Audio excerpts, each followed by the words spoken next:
बनना सवरना ये औरतों के लिए है। अब मेरी माँ बहनों, बनने सवरने का जो हुक्म दिया है औरतों को, तो औरतें बनो सवरो मेरी माँ बहनों, सिंगार करो, बनो सवरो। किसके लिए? पड़ोसी के लिए? शौहर के लिए? शौहर के लिए बनाओ, सिंगार करो। जब शौहर का ऑफिस से आने का टाइम हो, काश्तकारी खेत से आने का टाइम हो, बाहर से आने का टाइम हो, साफ सुथरा हो जाओ, अच्छा कपड़ा पहन लो, बनाओ, सिंगार कर लो और कुर्बान जाओ, ताकि शौहर जब तुम्हें देखे शौहर का दिल खुश हो जाए। शौहर का दिल खुश हो जाए। और जब शौहर का दिल खुश होगा, अल्लाह तुमसे राजी होगा, अल्लाह तुम्हारे घर में बरकतों को नाजिल करेगा। ये हमारी माँ बहनों की एक कमजोरी है, पूरे दिन काम करेगी पसीना से तरबतर, और कुर्बान जाओ रात हो जाएगी, खाली हाथ धोएगी और मुंह धो लेगी, अब वही पसीना वाला कपड़ा लेके बिस्तर में सो जाएगी। अब बाद में शिकायत करेगी, मुन्ना बाब हमारे पास हम ना आवे, कहाँ जाएगा बोलो? वो पसीना सूंघने जाएगा। इसलिए मेरी माँ बहनों अल्हम्दुलिल्लाह हमेशा पाक व साफ रहो, हमेशा क्या कहते हैं अच्छे कपड़े पहनो अल्हम्दुलिल्लाह, लेकिन बनाओ, सिंगार करो अपने शौहर के लिए, कोई गैर महरम तुम्हें ना देखे। ओहो, कौनैन की शहजादी हजरत फातिमा ज़हरा रज़ी अल्लाह तआला अन्हा, और कुर्बान जाओ। अली से कहते हैं, अली जब मेरा इंतकाल हो जाए, रात के वक्त मेरा जनाजा उठाना। तो हजरत अली पूछते हैं कि फातिमा क्या क्या क्या बात है इसमें दिन में क्यों नहीं निकाल सकते? हजरत फातिमा ज़हरा रज़ी अल्लाह तआला अन्हा जवाब देती हैं कि अली आज तक मैंने किसी गैर महरम को नहीं देखा। अली मैंने आज तक किसी गैर महरम को नहीं देखा। ए अली मैं नहीं चाहती हूं कि जब मेरा इंतकाल हो, जब मेरा इंतकाल हो, जब मेरा जनाजा उठे तो कोई गैर महरम मेरे जनाजे को देखे। कनीज फातिमा बनो मेरी बेटियों, मेरी बच्चियों, मेरी बहनों, कनीज फातिमा बनो इंशाअल्लाह। अल्लाह का कुरान कहता है वक़रना फी बुयूतिकुन्ना वला तबर्रजना तबर्रुजल जाहिलियतिल ऊला। अल्लाह कुरान में कहता है कि ओ मेरी बंदियों घर में बैठी रहो। कहाँ बैठी रहो? घर में बैठी रहो। अय्याम जाहिलियत की तरह वो उन औरतों की तरह बनाओ, सिंगार करके बाजारों में घूमती मत फिरो, घर में बैठो। इसको घर में मन नहीं लगता, इसको मन लगेगा बाजार में, इसको मन लगेगा काठमांडू में। आज ज्यादा बेचैन होगी तो इसको लेके चले जाइए दिल्ली, लाल किला में चढ़ा दिए, बोले घूमते रहो। दुनिया में औरतों की कोई इज्जत नहीं रही, दुनिया में औरतों की कोई इज्जत नहीं रही। बीबी फातिमा सी अब कोई औरत नहीं रही, बीबी फातिमा सी अब कोई औरत नहीं रही। मेलों में घूमती है, मेलों में घूमती है, चेहरा है बेनकाब, यूं मेरी माँ बहन की हुई आबरू खराब। यूं मेले में घूमती है, चेहरा है बेनकाब, यूं मेरी माँ बहन की हुई बेआबरू खराब। पर्दा तो उनके सामने कोई जीनत नहीं रही, बीबी फातिमा सी अब कोई औरत नहीं रही। ये सब तालीम की कमी की वजह है। अब देखिएगा बेपर्दगी जहां होगी, मेरी माँ बहनों सुनो, मेरे बच्चों नौजवानों सुनो, जहां बेपर्दगी होगी वहां से बरकत को उठा लिया जाएगा, वहां से बरकत को उठा लिया जाएगा। घरों के अंदर में पर्दा कराओ। अपनी बीवी को बोलो पर्दे में रहो, अपनी बहन को बोलो पर्दे में रहो, अपनी बहू को बोलो पर्दे में रहो। और नौजवानों सुनो, सिर्फ औरतों के लिए ही पर्दा है? आई घूमते रहे।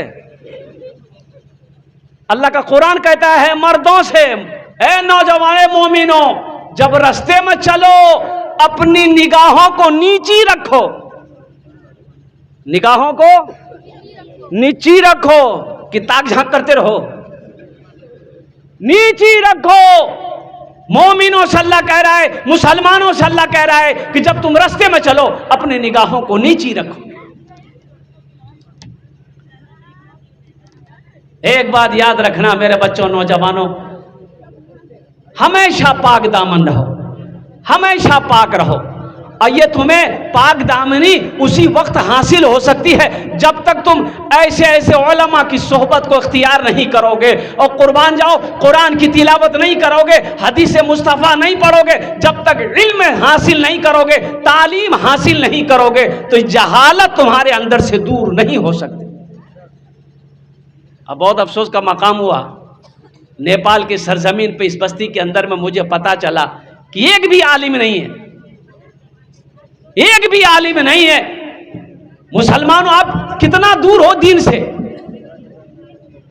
कितना दूर हो, ये अफसोस का मकाम है कि नहीं है? अल्लाह अकबर कबीरा। और कुर्बान जाओ, अपने बेटे को इस लायक बनाओ, कम से कम अपने बेटे को इस लायक तो बनाओ कि मर जाओ तो तुम्हारा जनाजा वो बेटा तुम्हारा खुद पढ़ा सके। क्या किए? हाँ हाँ हाँ, हमारे हजरत मौलाना अनवार साहब दामद बरकातुहू, देखिए एक आलिम दीन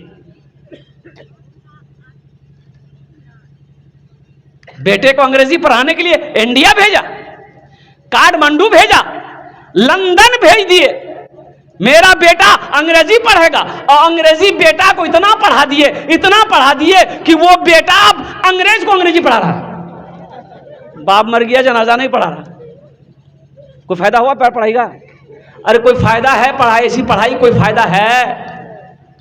इसलिए मेरे बच्चों, नौजवानों, तालीम को फोकस करो, एजुकेशन को हासिल करो। एजुकेशन बहुत जरूरी है। पढ़ोगे लिखोगे इंशाअल्लाह यहां भी कामयाबी है, वहां भी कामयाबी है। पढ़ो, तालीम हासिल करो, इंशाअल्लाह उस लायक बन जाओ, ये दुनिया तुम्हें झुक के सलाम करेगी। जाहिल मत रहो, एक वक्त भूखा रहना पड़े भूखा रह जाना, लेकिन अपने बच्चे को जाहिल मत छोड़ना, अपने बच्चे को जाहिल मत रखना। और कुर्बान जाओ, सूखी रोटी खा लेना, अपने बच्चे को तालीम याफ्ता जरूर बनाना। और तालीम में सबसे पहले अपने बच्चे को अल्लाह का कुरान पढ़ाना। नेपाल के अंदर में ये कौन सी बस्ती है भाई? ये बस्ती का नाम क्या है? लोचा, नोचा। अच्छा, वो नोचते रहिए आप लोग, जो भी नाम हो। अल्लाह इस बस्ती को अपनी बारगाह में कबूल फरमा, आमीन बोला था अल्हम्दुलिल्लाह। लेकिन मेरे भाई, कितने मदरसे हैं यहाँ? कितने मदरसे हैं? दो मदरसे हैं अल्हम्दुलिल्लाह। और मकतब है, इसको मदरसे में तब्दील करो आप। जितने पढ़े लिखे लोग, पैसे वाले जमींदार हैं, अब उसको मदरसे में तब्दील कीजिए अल्हम्दुलिल्लाह। ये मकतब जब तक चलेंगे, जब तक मकतब चलेंगे, जब तक मदरसे चलते रहेंगे, कुर्बान जाओ मुसलमानों, हम जिंदा रहेंगे, आप जिंदा रहोगे।